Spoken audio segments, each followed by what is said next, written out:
Wani sabon salo da ya ba mutane mamaki, yadda jaruman masana'antar Kannywood suka fito a cikin shirin fina-finan kudanci. Idan kai bako ne ko bakuwa a wannan tashar tamu mai albarka, muna so ka danna mana subscribe, kana ka taba alamar kararrawa domin yadda zaka dinga ganin ayyukanmu da zarar mun daura. Mun gode.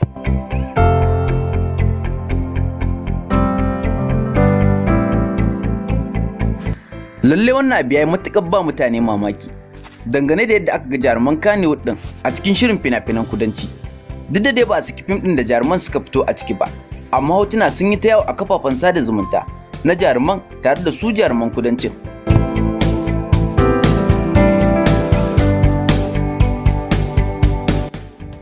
Jaruman sun hada da Ali Nuhu, Adam A Zango da dai sauransu. Ku ci gaba da kasancewa da tashar mu domin samun labaran gaskiya da hakika. Mun gode.